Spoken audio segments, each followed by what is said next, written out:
Sisi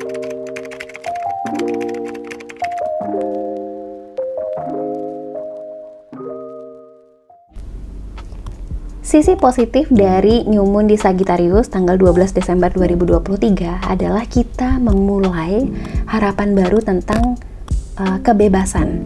Bagaimana kita ingin dipahami orang, bagaimana kita ingin dilihat orang, bagaimana kita mengatur diri kita atau kita membranding diri kita, itu kita mulai dari sejak tanggal 12 Desember atau beberapa hari sebelum 12 Desember itu.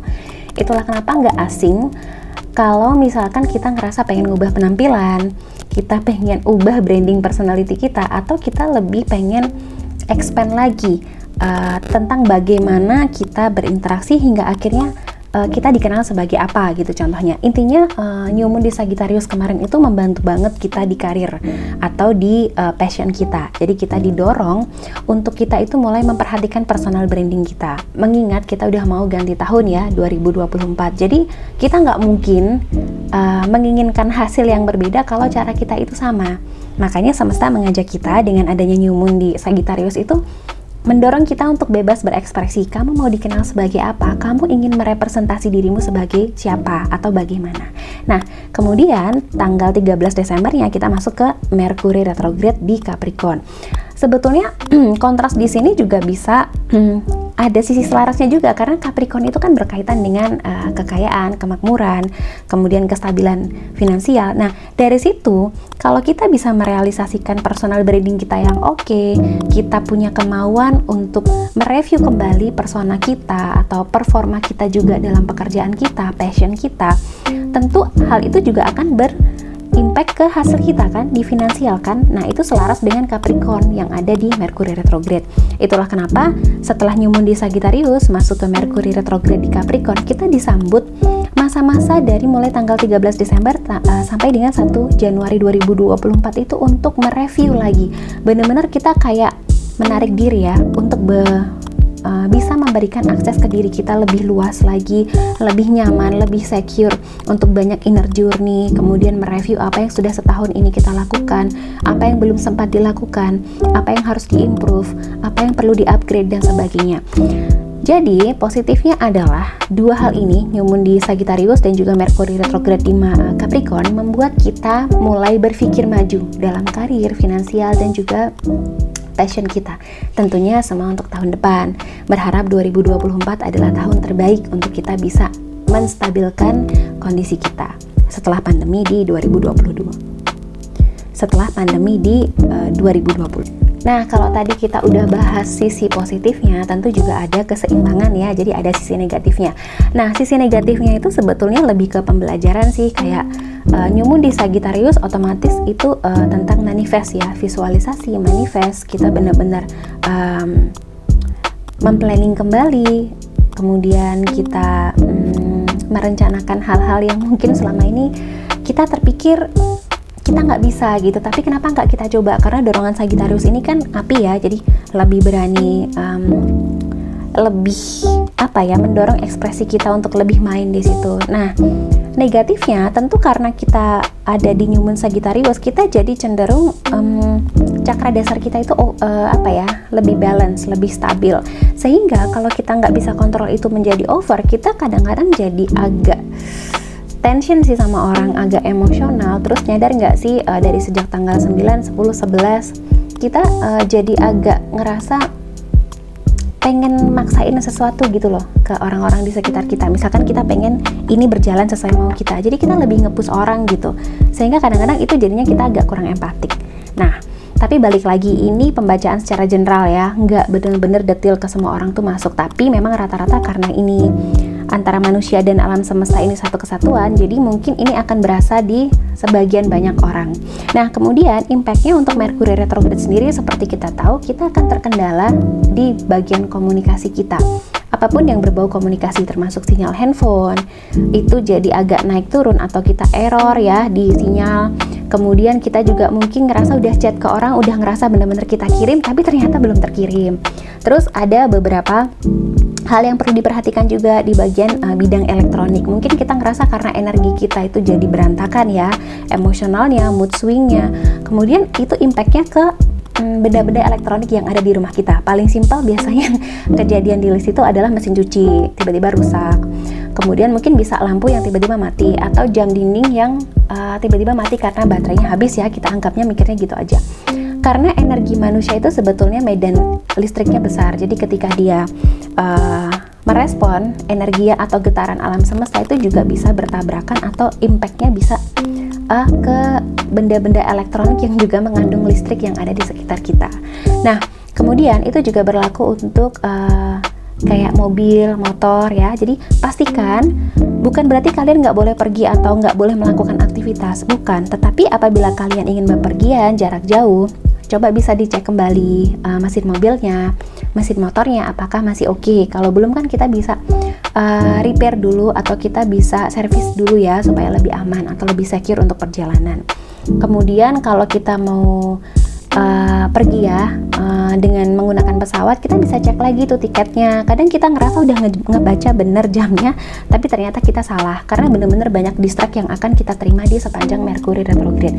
Pembelajarannya adalah supaya kita lebih mawas, supaya kita lebih waspada, supaya kita lebih teliti ya, supaya kita bisa lebih aware lagi tentang hal-hal yang selama ini perlu kita tingkatkan, yaitu misalkan keteledoran kita, jadi kita bisa lebih teliti. Kemudian kita suka kalau ngomong itu kan random atau mengikuti mood, jadi kita akan belajar untuk benar-benar berkata yang kita akan sanggup lakukan gitu. Jadi benar-benar banyak review di Merkuri retrograde. Terus karena ada kaitan dengan kendala komunikasi, otomatis cara kita berinteraksi dengan orang juga akan ada sedikit masalah ya. Mungkin jadi karena dorongan untuk kita konfrontasi, atau mungkin kita agak sedikit agresif di situ karena kita udah capek dengan emosi kita sendiri. Akhirnya kita jadi ribut gitu loh. Bisa sama pasangan, bisa sama keluarga, bisa sama rekan kerja, atasan, atau siapapun. Nah, sebaiknya yang perlu dilakukan adalah ketika kita ngerasa kita nggak penting untuk mengkonfrontasi itu karena kita tahu bahwa energinya emang lagi seperti ini, kayaknya bisa dipending dulu ya untuk membahas masalah itu mungkin setelah Merkuri retrograde selesai. Kalau kita benar-benar pengen serius ya sama orang tersebut dalam relationship, jadi belajar lebih mengedepankan kayak awareness-nya gitu loh. Oh ya, ini kan memang lagi seperti ini ya kondisinya. Kalau kita timpa lagi dengan emosi kita, otomatis ini jadi berantakan. Nah, yang ada nanti kita akan menyesal dengan sikap-sikap kita yang sudah kita lakukan. Jadi sebaiknya jangan impulsif. Kalau misalkan kita butuh untuk healing ya, atau self healing lah katakan. Nah, Merkuri retrograde ini bagus untuk kita itu grounding dengan alam. Karena dengan kita berdekatan dengan alam, kita dekat seperti dengan ibu kita sendiri, ibu pertiwi ya. Otomatis kita jadi ngerasa kayak dirangkul, dipeluk. Bahkan kadang-kadang kalau yang Listi lakukan sendiri ya, ketika dalam fase Merkuri retrograde, kadang kita grounding aja tanpa kita menceritakan apapun yang jadi masalah kita tuh bisa kayak netes sendiri gitu loh air mata. Saking tubuh kita ini merespon perasaan kita yang benar-benar udah capek, udah ngerasa overwhelming, jadi nggak perlu cerita banyak hal. Sebetulnya itu sudah bisa dirasakan gitu oleh getaran-getaran tubuh kita, sehingga itu mengalir dan rasanya tuh seperti kita tuh dirangkul, dipeluk dan ditenangkan oleh ibu pertiwi atau ibu bumi. Nah, kemudian sisi negatif yang lain dari Merkuri retrograde juga membuat kita itu banyak memending ya. Jadi mungkin itu bisa terkait pekerjaan, janji ketemu sama orang. Mungkin itu bukan niat kita ya, tapi ketika kita masuk fase Merkuri retrograde, mungkin kita udah janjian nih di tanggal sekian untuk pergi kemana, tapi rasanya kok di hari-hari itu pas mau berangkat H-min berapa, kita ngerasa kok males, atau kita ngerasa kayaknya nggak dulu deh, aku nggak ngerasa siap, atau aku ngerasa ada lebih hal lain yang bisa dikerjakan saat ini atau bagaimana. Jadi ada pendingan.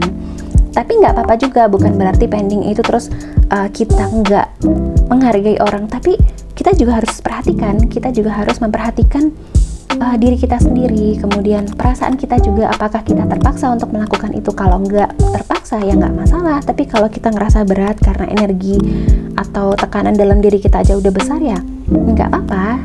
Sesekali kita bisa memending itu demi kebaikan diri kita sendiri. Jadi kita juga harus lebih mendengarkan gitu loh, apa yang kita butuhkan, apa yang kita rasakan. Nah, itu sebetulnya juga bagian dari pembelajaran Merkuri retrograde.